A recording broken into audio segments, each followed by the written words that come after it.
कुरुक्षेत्र का मैदान केवल युद्ध का नहीं था, बल्कि जीवन के सबसे गहरे दर्शन का स्थान भी था।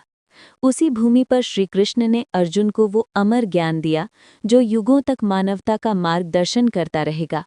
जैसी तुम्हारी सोच होगी, वैसी ही तुम्हारी जिंदगी बनेगी।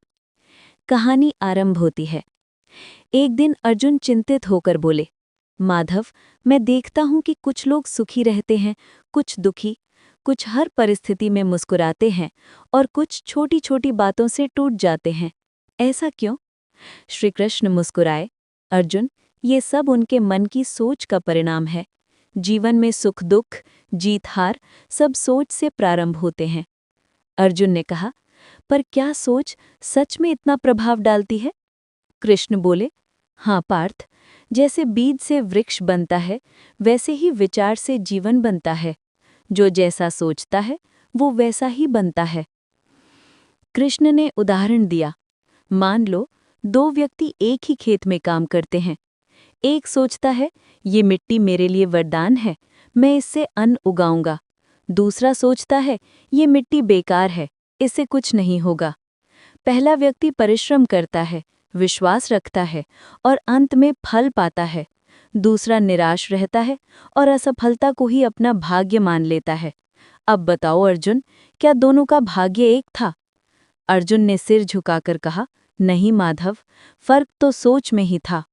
कृष्ण बोले, सही कहा पार्थ, जीवन एक दर्पण है। तुम जो सोचते हो वही प्रतिबिंब बनकर लौटता है। अगर तुम सोचते हो कि तुम असफल हो जाओगे, तो तुम्हारा मन उसी असफलता की दिशा में ऊर्जा खर्च करेगा। और यदि तुम सोचो कि तुम सफल हो सकते हो, तो पूरी सृष्टि तुम्हारी मदद करने लगती है। अर्जुन ने पूछा, माधव, क्या केवल सोचने से सब संभव हो जाता है? कृष्ण बोले, नहीं पार्थ, सोच बीज है, कर्म उसका फल। परंतु यदि बीज ही नकारात्मक हो, तो कर्म का पेड़ कैसा फल देगा? इसलिए पहले सोच को शुद्ध करो, फिर कर्म को। फिर कृष्ण ने गहराई से समझाया, पार्थ, जब मन में भय होता है तो इंसान पीछे हटता है। जब मन में विश्वास होता है तो वही व्यक्ति असंभव को संभव कर देता है। संसार में किसी का भी भाग्य उसके विचारों से बड़ा नहीं होता। तुम्हारी सोच ही तुम्हारा भाग्य रचती है। अर्जुन ने पूछा, माधव, क्या यही कारण है कि आप हमेशा शांत रहते हैं? कृष्ण मुस्कुराए, हाँ पार्थ, क्योंकि मैं जानता हूँ जो बाहर घट रहा है वो मेरे भीतर की सोच का ही प्रतिबिंब है। यदि मैं भीतर शांत हूँ तो बाहर का तूफान भी मुझे हिला नहीं सकता। कृष्ण ने एक कहानी सुनाई। एक बार एक साधु नदी के किनारे ध्यान कर रहा था। वहां एक युवक आया और बोला, महाराज, मैं बहुत दुखी हूँ। लोग मुझे समझते नहीं, मेरी मेहनत का कोई फल नहीं मिलता। साधु ने मुस्कुराकर कहा, तू पहले अपने मन की नदी को देख। युवक बोला, मन की नदी? साधु बोले, हाँ, जब तक तेरे विचार गंदे हैं तब तक तेरी जिंदगी की नदी भी गंदी रहेगी। जब तू अपने विचारों को स्वच्छ करेगा, तेरी जिंदगी अपने आप सुंदर हो जाएगी। वो युवक सोच में पड़ गया। धीरे धीरे उसने अपने विचार बदले, शिकायत से आभार की ओर, निराशा से आशा की ओर, और कुछ वर्षों में उसका जीवन पूरी तरह बदल गया। कृष्ण गोये, अर्जुन, वही होता है जब इंसान अपनी सोच को बदल देता है। संसार बदलने की जरूरत नहीं, अपने विचार बदलो, संसार स्वयं बदल जाएगा। अर्जुन ने फिर पूछा, माधव, अगर किसी का जीवन दुखों से भरा हो तो क्या केवल सोच बदलने से सब सही हो सकता है? कृष्ण बोले, हाँ पार्थ, दुख परिस्थितियों से नहीं, दृष्टिकोण से आता है।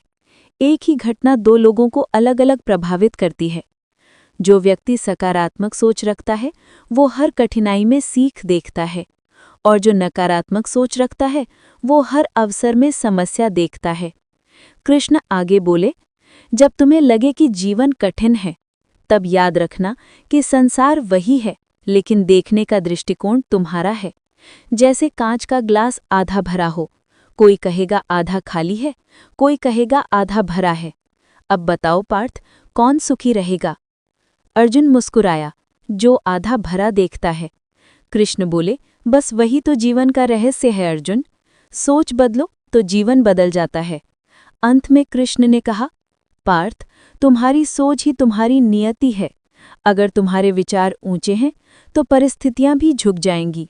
अगर तुम्हारे विचार कमजोर हैं तो अवसर भी निकल जाएंगे। इसलिए सदा सोचो कि मैं सक्षम हूँ, मैं कर सकता हूँ और ईश्वर मेरे साथ है। जब तुम्हारा मन ये मान लेगा तो असंभव शब्द मिट जाएगा। अर्जुन ने प्रणाम किया और कहा, माधव, आज मैंने समझ लिया कि जीवन को जीतने के लिए तलवार नहीं, सही सोच चाहिए। कृष्ण मुस्कुराए, पार्थ, यही गीता का सार है। जैसी सोच वैसा जीवन। जो अपनी सोच को शुद्ध करता है वही सच्चा विजेता बनता है। भावार्थ है, श्री कृष्ण का ये उपदेश हमें ये सिखाता है कि हमारे जीवन की दिशा हमारी सोच से निर्धारित होती है। हमारा मन ही हमारा सबसे बड़ा मित्र है और वही सबसे बड़ा शत्रु भी। अगर मन सकारात्मक है तो हर कठिनाई भी अवसर बन जाती है, और यदि मन नकारात्मक है तो सुख भी दुख में बदल जाता है। इसलिए सोच को ऊंचा रखो, विश्वास को अडिग रखो और जीवन को प्रकाश से भर दो, क्योंकि जैसा तुम सोचते हो वैसा ही तुम बनते हो।